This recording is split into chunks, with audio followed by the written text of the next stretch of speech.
Jordan's number 23 jersey made its debut at the Lakers' home court, sending the entire Staples Center into a frenzy. Reporters surrounded the basketball legend, firing off hard-hitting questions one after another. After all, since the Bulls championship parade last month, and the news that the Bulls' new owner was planning to trade Jordan to the Lakers, the basketball god had not made any public appearances. Faced with the barrage of questions, Jordan sat leisurely in the seat that had been specially prepared for him, extending his large hand adorned with 4 championship rings.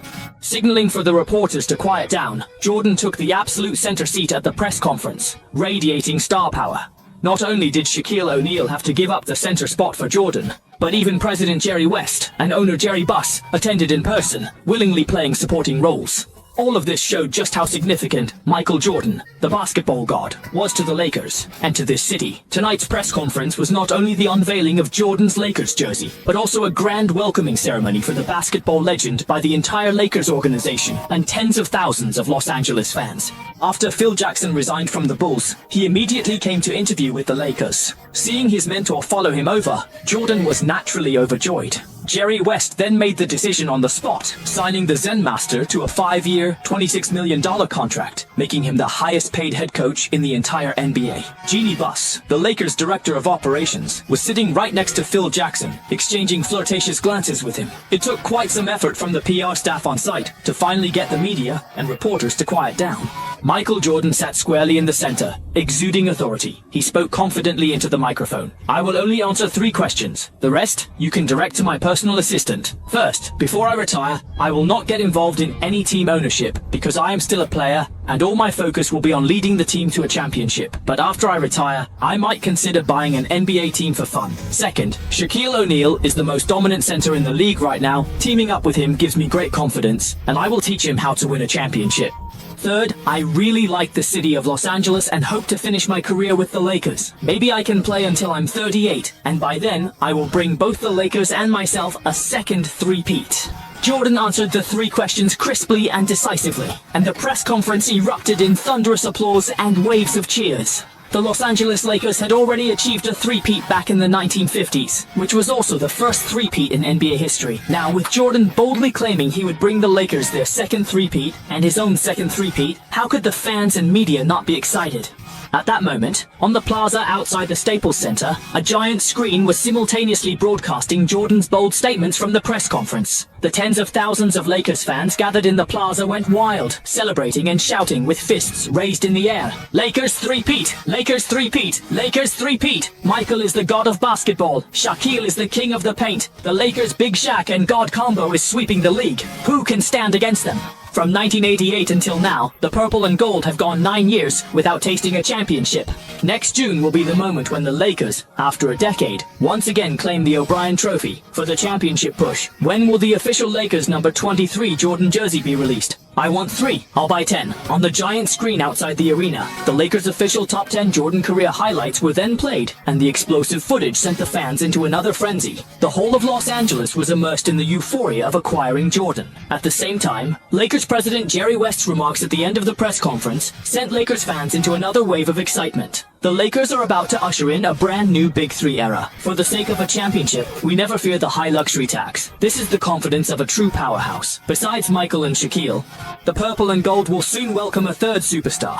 In the new season, the entire league will tremble at the strength of the Los Angeles Lakers. This is undoubtedly a bombshell, sending the other 28 teams in the league into panic and shock. Lakers legend Magic Johnson, appearing on an ESPN reality show, also publicly expressed his expectations for the Lakers in the new season, saying the purple and gold are entering a brand new era. After 10 years, the championship is once again beckoning to Los Angeles. Throughout the Lakers' glorious history, countless superstars have emerged. But if we're talking about the greatest Laker of all time, it still has to be Magic Johnson. If Magic Johnson hadn't retired early, his career would have been even greater.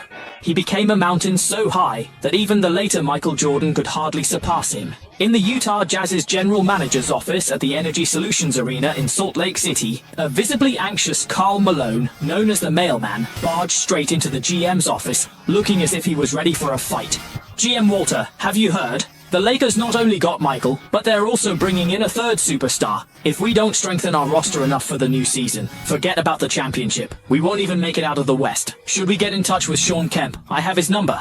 At the Toyota Center in Houston, Rockets head coach Tomjanovich spoke to Hakeem Olajuwon, who was putting in extra work during the offseason. This offseason is destined to be another turbulent one for the league. The Los Angeles Lakers are about to rise in a big way. Yeah, Coach Tom, I think you should hurry up and convince the GM to strengthen the team as soon as possible. Our wing positions have already become our weak spot. Olajuwon used a smooth dream shake to get past a practice partner under the basket and easily laid the ball in, then turned to the coach with a good suggestion. Tomjanovich shook his head and sighed. Strengthening the roster isn't as easy as you say. You have no idea how stingy our owner is. If only he could spend money as freely as that young new owner of the Bulls, the Rockets wouldn't have to worry about winning a third championship in franchise history.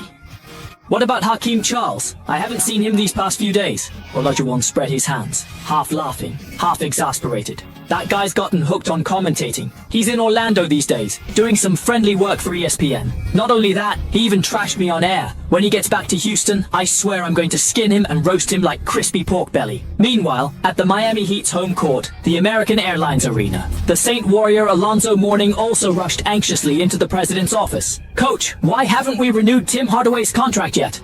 Whatever he wants, just pay him. If the boss can't afford it, I'll make up the difference out of my own pocket. Have you heard? The Lakers not only have Jordan and O'Neal, they're also secretly pursuing Shawn Kemp. I heard the Jazz are interested in Kemp too. Why don't we sign Kemp first? That way, the Lakers and Jazz will end up with nothing. Sitting at his desk, the middle-aged man was dressed in a sharp suit, his hair slicked back and gleaming, his deep eyes full of wisdom, his calm demeanor hiding a hint of ruthlessness. This man was none other than the current head coach and general manager of the Miami Heat. Why should Pat Riley, the godfather of basketball, panic? I have my own plans. This season, let the Lakers, Jazz and Rockets, three Western Conference teams, battle to the end. The Eastern Conference Championship is ours. The Knicks are no longer a worry. All the top teams in the league are anxious because of the Lakers' rise, trying to strengthen their rosters. Yet you're still in your temporary office at Northwestern, whistling, listening to your assistant Lynn Naza's report, and critiquing summer league performances. Steve had 30 points and 16 assists, and Little O had 28 points and 15 rebounds. Duncan only played one quarter, but still put up 19 points, 8 rebounds, and 3 blocks. Not bad, but not explosive enough. Next up, who are we playing in the third game? The Heat, right? Tell them if they don't win by 50, don't bother coming back to see me. That's what you say out loud, but inside, you're feeling pretty pleased. It seems the 3S level player system attribute fusion cards have already brought real, tangible improvements to Duncan and Little O's abilities, not just a fleeting flash in the pan. But after all, Summer League is just Summer League. You know the three of them still have a lot of room to grow. Because Duncan's natural talent is similar to Chamberlain's, he's already reached a 99% fusion rate with Chamberlain's peak jumping attribute fusion card. Jermaine O'Neal's fusion with O'Neal's peak strength attribute fusion card, however, hasn't gone as smoothly.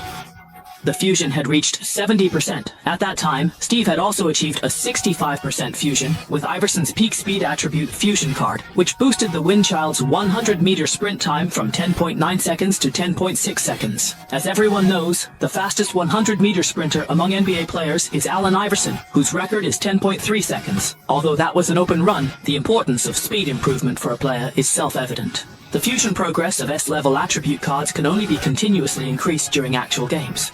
It has nothing to do with training outside the court.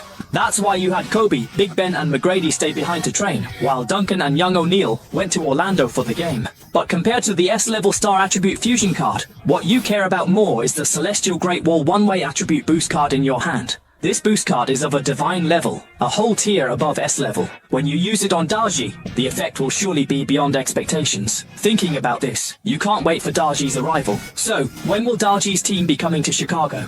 Is there any specific news? I just contacted Coach Zhang from China this afternoon. At the latest, the day after tomorrow, they'll be able to board a flight from the capital to New York. The next day, the Bulls played their third game of the Summer League, facing the Eastern powerhouse Miami Heat. However, the Heat haven't had any strong rookies in the past 2 years. So under the leadership of Duncan, Nash, and young O'Neal, the Bulls crushed the Heat by 59 points, setting a new record for the largest margin of victory in a single Summer League game. In this game, Duncan exploded for 51 points and 29 rebounds, while Nash had 22 points and 16 assists. The exuberant young O'Neal also put up 27 points and 18 rebounds. The Bulls trio combined for 100 points. Sure, they were beating up on weaker teams, but those stats and the hype are truly explosive. In 3 consecutive Summer League games, the Bulls have routed the Raptors, 76ers, and Heat. With constant praise from major American media outlets and newspapers, the new season's Chicago Bulls are quietly attracting more and more attention. ESPN's radio broadcasts have also gradually built up a certain level of popularity for these 3 Bulls rookies.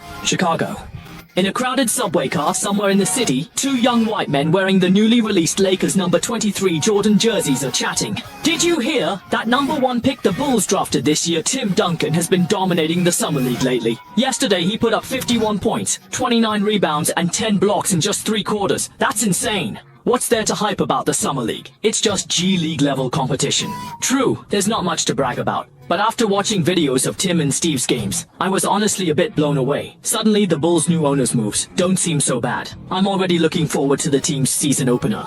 On July 15th, accompanied by his personal assistant Lin Naja and several bodyguards, he went to Chicago International Airport in person to welcome the arrival of Daji's team. The Daji team, coming out of the arrivals gate, consisted of 5 tall and sturdy men, exuding a solemn and imposing presence that made them stand out in the crowd. From a distance, you waved at Daji and his group. At the same time, Lin Naja was also holding up a sign with Chinese characters that read, "Welcome Daji." Daji, walking toward you, was visibly excited. When you shook hands and hugged, there was a hint of shyness in Daji's smile. You patted Daji's solid shoulder, saying, "Daji, you're even taller than I imagined, but you're too skinny. You really need to put on some weight." Daji laughed and replied, "Xingfei, you're even younger and more handsome than I expected." Ha ha, thank you Daji, I knew it. Our people from China never lie to each other. After chatting with Daji for a while, you glanced at the people around him. Aside from the 2 young assistants behind him, whom you didn't recognize, you were very familiar with the 2 people standing next to Daji. One was Coach Zhang Heli, a respected figure in Chinese basketball commentary in your previous life, and the other was Bai Yansong, a famous host and journalist from China Central Television. You first gave Coach Zhang a warm hug and said happily, "Coach Zhang, I've watched your game commentaries for so many years, but this is the first time I've actually met you in person." Hearing this, Coach Zhang looked a bit puzzled. He's only been commentating for less than 2 years, so how could you be so familiar with him, especially from across the ocean? Haha, Xingfei, you're a rising star in our country's sports world now. Being able to bring Daji over this time, I, as an old-timer, have to thank you first. For Chinese basketball to develop faster, better, and more solidly, we really need to step onto the international stage. Coach Zhang spoke in a rapid Beijing accent, even heavier than Daji's, who was also from the capital. Speaking of which, this time you made a last-minute decision to bring Daji to the NBA ahead of schedule. It was also thanks to Coach Zhang's mediation and negotiations with the Bai team. After all, in the 1990s, the domestic basketball environment was quite complicated, and the Bai team was a military organization, so money alone definitely wouldn't have solved things. Listening to Coach Zhang's righteous and earnest words, you suddenly felt that the usually joking Wei Ping Bryant seemed much more dignified and impressive. Coach Zhang, you're absolutely right, but it's a bit too early to thank me now. Wait until Daji makes the NBA All-Star team next year, then you can thank me all you want. Coach Zhang misunderstood what I meant and laughed, saying, "Well said. As long as Daji can stay with the Bulls and play well, he definitely has a chance to make the All-Star team. With over 1 billion people in our country, there must be at least 100 million basketball fans. Even if we just rely on the numbers, we could vote Daji into the All-Star game." Just thinking about how domestic fans can finally vote for their own NBA star in the All-Star game made Coach Zhang inexplicably excited. Back when David Stern brought NBA game tapes and came alone to the capital to promote NBA games to Chinese television, it was also thanks to Coach Zhang's efforts that the broadcast agreement was finally signed.